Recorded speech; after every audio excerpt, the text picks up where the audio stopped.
Bismillahirrahmanirrahim. Assalamualaikum warahmatullahi wabarakatuh. Alhamdulillahirabbil alamin wa bihi nasta'in wa ala umuri dunya waddin. Wassalatu wassalamu ala asrafil anbiya'i wal mursalin wa ala alihi wa sahbihi wa mubbihi ajma'in. Bagaimana kabarnya para pemirsa hari ini? Semoga Anda semua selalu diberikan oleh Allah Subhanahu wa taala ilmu-ilmu yang terbaru nih. Ketika Anda dalam proses menghafalkan Al-Quran, Anda mendapatkan hal-hal yang Anda dapatkan dari potensi Anda dalam menghafal Al-Quran. Ngomong-ngomong soal potensi nih, kita sebagai seorang penghafal Al-Quran tentunya harus memaksimalkan potensi-potensi yang Allah berikan kepada kita. Salah satunya apa? Salah satunya adalah potensi kita dalam panca indera kita. Yang mana panca indera kita ini sangat berkaitan sekali dengan proses-proses menghafal Al-Quran.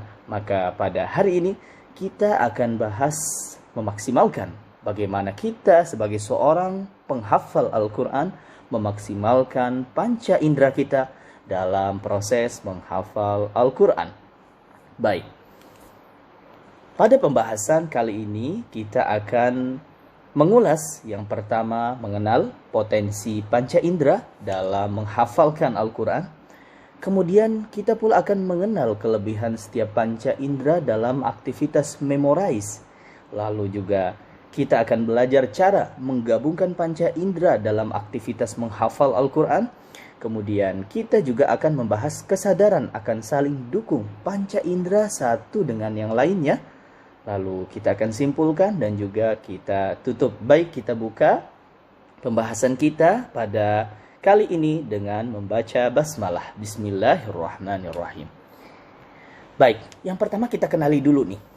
Kita sebagai seorang penghafal Al-Quran, kita harus kenal apa saja panca indera yang berkaitan sekali dalam proses menghafal Al-Quran.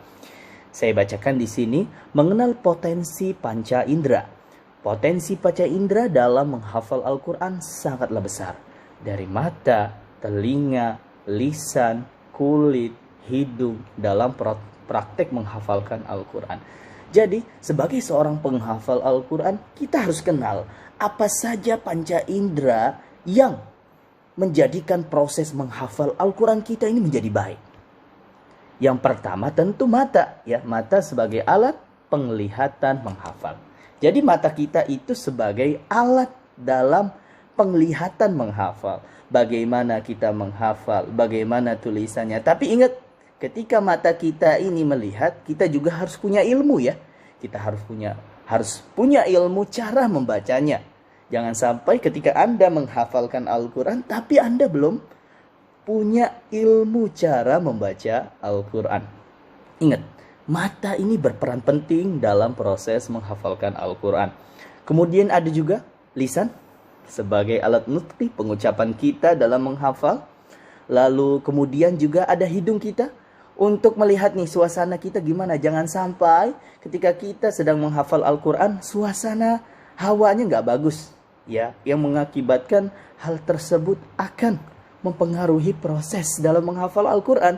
Kita pakai di situ minyak wangi ketika menghafal, lalu posisi mata kita sudah siap, kemudian posisi lisan kita juga sudah siap.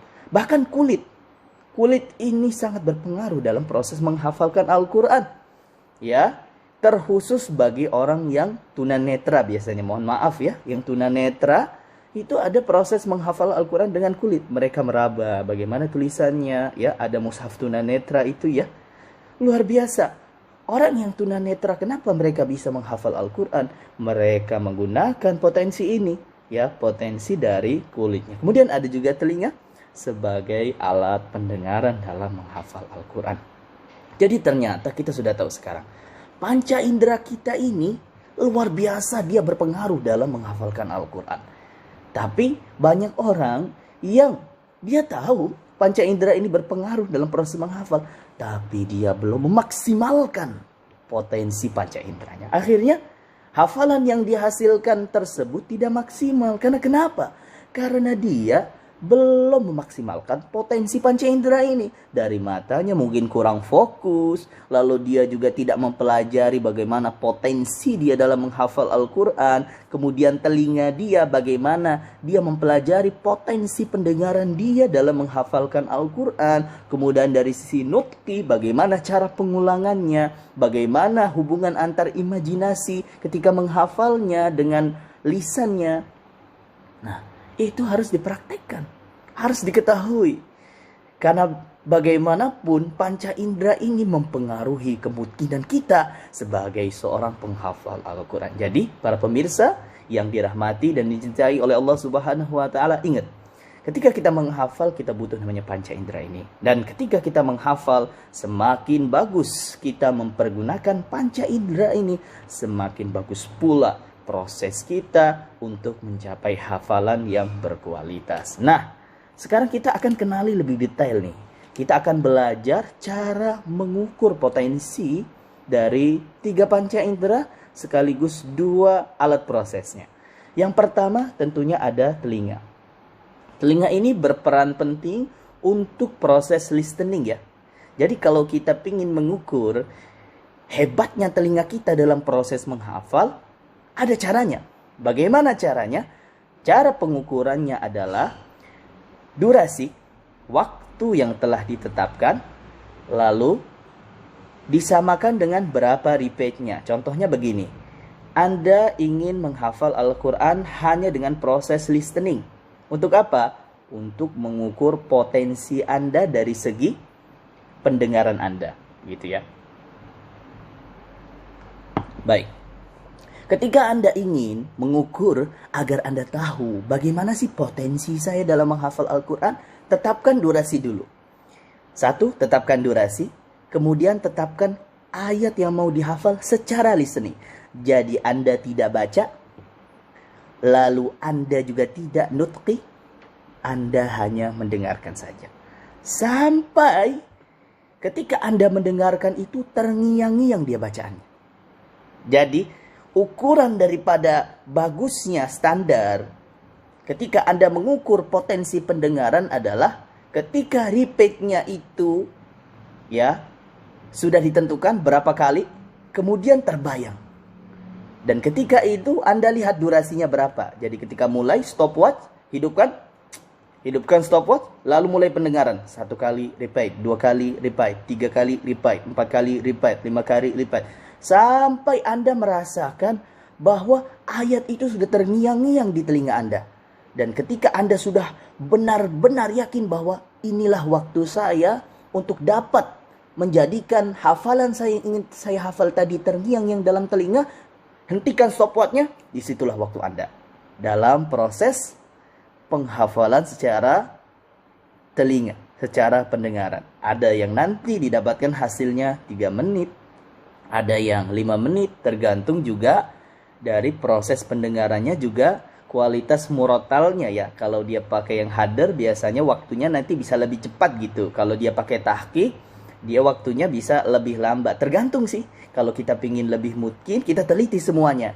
Dari sisi hadar kita berapa menit, dari sisi tahqiq kita berapa menit, lalu dari sisi tadwirnya kita berapa menit. Jadi ketika seorang penghafal Al-Quran itu tahu nilai potensi dari pendengarannya, dia akan nanti bisa merumuskan dari sisi pendengarannya. Saya ini pendengarannya adalah nilai repeatnya adalah 30 kali, lalu dalam durasinya 5 menit. Itu akan didapatkan nilai-nilai seperti ini dari proses potensi dalam menghafal Al-Quran. Jadi sebagai seorang penghafal Al-Quran, Anda harus ada nilai potensi dari telinga. Lalu kemudian dari mata juga Anda harus lihat. Dengan apa? Dengan proses scanning ya. Ya, bagaimana cara mengukur mata? Cara pengukurannya adalah letakkan mushaf di depan. Ya, seperti mata kita ini kita posisikan seperti alat scanning. Ya, metode Syekh Ali Jabir ya, luar biasa sekali. Jadi mata kita lurus, lalu mushaf di depannya. Begini. Ya, lurus, mushaf di depannya. Lakukan proses scanning ya sampai mushafnya itu ada di depan Anda. Artinya dari mushaf real itu ketika ditutup nanti mushafnya, mushaf imajinatifnya ada, yang imajinasi. Bagaimana tulisannya? Dengan stopwatch-nya dihidupkan. Jadi ketika Anda proses menghafal, stopwatch Anda hidupkan. Ya, lalu mulai proses menghafal dengan potensi Anda ya. Mata yang segar, jangan sampai matanya ngantuk begitu. Karena nanti nilai bersihnya tidak didapatkan. Jadi telinga kalau mau dapat nilai bersih, maka telinga harus diposisikan bagus dalam suasana yang baik ya. Lalu kalau matanya ingin dapat potensi nilai dalam menghafal, harus diposisikan juga kondisi daripada mata itu sendiri, juga lingkungan ya. Begitu. Jadi ketika durasi itu hidup, Anda proses scanning. Kalau bisa scanningnya itu satu baris aja gitu. Nanti terlihat nilainya, misalkan 3 menit gitu. 3 menit artinya kalau satu halaman 15 baris artinya Anda potensi 45 menit ya dalam proses listening. Jadi kalau telinga tadi proses pengulangannya 30 kali begitu. Baik. Telinga 30 kali dalam durasi berapa menit. Kalau mata, misal 3 menit dalam 3 menit. Artinya kalau 3 menit sampai imajinatif, berarti dalam 45 menit Anda bisa proses scanning. Ya, 45 menit dalam satu halaman. Kemudian ada juga mulut dan lisan. Nah, jadi tadi kita udah belajar bagaimana telinga kita. Ya, lalu bagaimana mata kita. Kemudian bagaimana mulut kita juga. Ya, proses reading, bagaimana mengukur kemampuan reading dalam memorize, caranya bagaimana? Caranya mengukur durasi kecepatan bacaan. Jadi Anda baca itu satu halaman, nanti kecepatan nanti kecepatan daripada bacaan itu akan menentukan kualitas menghafalnya. Begitu. Jadi ketika Anda membaca, nanti diukur durasinya. Durasinya berapa? Oh, Anda artinya satu baris itu 2 menit ternyata menghafalnya. Dan akan diukur ya. Nanti nutkinya coba Anda hafalkan satu baris. Ketika dihafalkan satu baris diukur nanti stopwatch. Setelah dihafal diulang-ulang sama dia dengan nutki. Contoh innalladzina kafaru. Gak usah innalladzi dah. Sudah sering. Mathaluhum kamathali. Sampai diukur dengan durasinya dihidupkan stopwatchnya. Setelah selesai hafal, stopwatchnya dimatikan. Berapa menit dia mampu menghafal satu baris itu. Kalau dia menghafalnya nanti terukurnya 2 menit, artinya 2 kali 15 aja, artinya 30 menit dia mampu menghafal secara nutki. Secara nutki dia mampu menghafal 30 menit satu halamannya. Jadi secara telinga tadi sudah daripada listeningnya berapa. Lalu kemudian dari matanya juga dia harus ukur. Semakin banyak nilainya nanti yang didapatkan, dia akan semakin tahu potensinya dalam menghafalkan Al-Quran. Kemudian juga kita harusnya mengukur juga dari sisi ingatan ya. Bagaimana setelah kita menghafal dalam satu baris itu, ketika menghafal itu satu barisnya ini kuat berapa jam begitu. Jadi kita ukur setelah selesai menghafal satu baris selesai, hidupkan stopwatch lagi atau ukur di durasi jamnya berapa. Contoh kalau saya menghafal jam 9 pagi, hafalan ini harus bertahan sampai jam 9 pagi, itu targetnya. Tapi kita ukur dulu, oh ternyata hafalan saya hanya kuat 4 jam. Begitu. Kalau kita sudah tahu hafalan kita itu hanya kuatnya 4 jam, kita akan mengulang di situ nanti. Setiap 4 jam sekali kita akan adakan proses repeat. Ya, proses pengulangan kembali untuk mengingatkan hafalan. Insya Allah dengan begitu semakin kuat hafalannya. Jadi kita tahu berapa sih ya waktu time yang dibutuhkan sebagai seorang penghafal Al-Quran dalam proses hafalannya. Kalau dia pertama kali menghafal jam 9, ternyata hafalannya sudah hilang di 4 jam setelahnya. Artinya waktu kekuatan hafalannya itu hanya 4 jam. Begitu. Dan ketika nanti dia tahu waktu kekuatannya itu hanya 4 jam, dia akan tahu bagaimana cara mengulangannya di waktu. Apa saja dia harus mengulang. Gitu ya. Jadi ingatan kita itu harus kita ukur juga. Telinga kita harus kita ukur, mata kita juga harus kita ukur, mulut juga kita harus ukur, dan pikiran kita harus juga kita lihat potensi ini. Kemudian dari sisi kolbunya juga kita ukur. Ya, proses keaktifan kolbu, cara pengukuran keaktifan kolbu ini, caranya mengukur proses memorize dengan proses feeling memorize. Bagaimana dia merasakan. Kolbu ini bisa dirasakan nggak? Dan itu sudah kita pelajari ya, feeling memories ini sudah pernah kita pelajari di pelajaran-pelajaran yang lalu. Oke, jadi telinga yang harus kita perhatikan, lalu mata, mulut dan lisan kita, kemudian pikiran kita, dan juga ingatan juga, pikiran ataupun ingatan, kemudian kolbu. Nah, makanya panca indera ini ternyata terbagi ya menjadi dua bagian. Ada yang eksternal, yaitu mata, hidung, telinga, dan lain sebagainya itu yang sudah saya sebutkan. Kemudian ada juga yang internal, yang dia berfungsi untuk dalam pemahaman.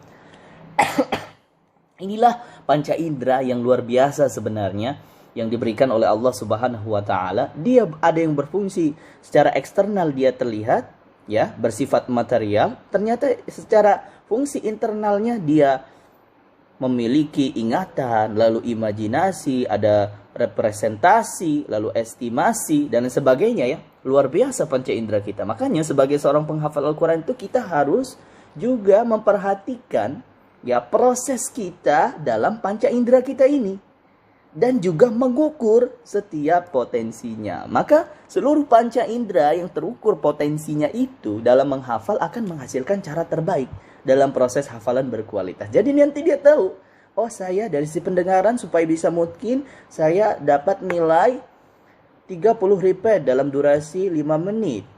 Oh, saya dari sisi penglihatan, ketika saya menghafalkan Al-Quran, saya butuh sampai imajinasi itu terbayang sekitar 5 menit. Begitu. Saya dari segi repeat, butuh waktu satu barisnya adalah 3 menit. Nanti dia dapat itu. Jadi seluruh panca inderanya itu dari sisi imajinatifnya dia dapat, dari sisi listeningnya dia dapat, lalu dari sisi nutqinya dia dapat, dari sisi pikiran dia tahu kualitas hafalan dia itu bagaimana dari sisi ingatan, ya. Lalu dari sisi kolbu dia tahu kesadaran kolbunya, dia bisa ukur itu. Apakah di dalam kolbunya ini sudah ada getaran ketika dia membaca Al-Quran atau belum? Itu dia tahu. Makanya potensi-potensi ini sebenarnya belum banyak disadari, atau bahkan para penghafal Al-Quran sendiri itu tidak sadar begitu dari segi potensi-potensi hafalan ya dalam proses panca indera yang tentunya nanti akan menghasilkan proses daripada hafalan yang berkualitas. Maka sebagai seorang penghafal Al-Quran, ayo sama-sama kita para pemirsa yang menonton channel Amildan Official, ayo kita sadarkan para generasi kita untuk sadar akan potensi-potensi yang diberikan oleh Allah Subhanahu wa taala berupa potensi dalam menghafalkan Al-Quran, terkhusus dari panca inderanya dia harus ukur dari potensi-potensinya itu. Kemudian kesadaran, kita harus punya kesadaran juga akan kerjasama panca indera dalam proses menghafal. Jadi seluruh panca indera tadi itu harus bekerja sama ya. Seperti salah satu contohnya adalah mata sebagai alat scanning tidak akan pernah berhasil menghafal kecuali dengan bantuan lisan. Kalau dia hanya scanning saja, dia prosesnya belum bagus begitu. Dia bisa baca, tapi belum tentu dia bagus dari sisi nutkinya, karena dia belum dapat dari sisi kemungkinan secara berbicaranya, secara speakingnya gitu ya. Kemudian si panca indera itu memiliki persentase yang belum 100%. Jadi panca indera yang 5 tadi plus 2-nya, yang 3 plus 2 itu hanya persentasenya 20%, mata 20%, lalu kemudian listening 20%, nutqi 20%, kemudian dari sisi ketahanannya, bagaimana ketahanannya dia dapatkan nilainya 20%, kemudian dari sisi kolbunya dia harus rasakan di situ. Nah, kalau sudah seperti ini dia 100%, semuanya dia dapatkan, insya Allah dengan begitu kualitas hafalan yang didapatkan itu akan semakin baik. Setiap panca indera itu harus maksimal ya akhi. Setiap panca indera harus memproses hafalan secara maksimal dengan nilai yang sudah didapatkan melalui standarisasi yang telah ditentukan. Jadi nilai-nilai tadi yang Anda sudah didapatkan, yang sudah saya sampaikan bagaimana cara menilainya, itu Anda harus maksimalkan proses-proses itu. Oh, saya listening dulu berapa kali listeningnya? Ya, 30 kali sudah dapat. Oke. Mata berapa kali sampai dia imajinatif terbayang halamannya? Begitu ya. Nutkinya berapa menit sampai dapat satu halaman? Ya, itu harus dimaksimalkan seluruhnya. Jadi nanti hafalan satu halaman itu bukan hanya hafal aja gitu, tapi dia hafal dari sisi listeningnya, juga hafal dari sisi scanningnya, lalu dia juga hafal dari sisi speakingnya, kemudian dari sisi ingatannya juga bagus, karena dia tahu bagaimana cara pengulangannya, kemudian dari sisi kolbunya dia merasakan. Luar biasa kan? Satu halamannya berkualitas. Inilah yang harusnya kita dapatkan. Bukan hanya satu halaman kita hafal-hafal saja, tapi satu halaman kita itu hafalan yang berkualitas, gitu ya. Lalu kemudian durasi yang telah didapatkan harus diambil datanya. Jadi durasi tadi yang sudah dapat nilainya, diambil datanya, kemudian dicatat ya dalam form potensi menghafalkan Al-Quran. Kemudian durasi ingatan harus terus dinaikkan. Ya, durasi ingatannya tadi harus terus dinaikkan ya. Kalau tadi hanya 4 jam, gimana caranya supaya bisa 5 jam bertahannya? Cara pengulangannya mungkin repeatnya bisa ditambah lagi. Yang tadinya 30 kali, repeatnya jadi 50 kali. Kita lihat lagi, oh ternyata lebih kuat hafalannya kalau di-repeat 50 kali. Sampai nanti batasnya 24 jam. Kalau hafalan ini, dia sudah bisa bertahan sampai 24 jam. Menghafal jam 9 pagi. Besok jam 9 paginya masih ada, itu berhasil artinya. Dan nanti hafalan yang tadi sudah bertahan itu harus dipegang. Gitu ya.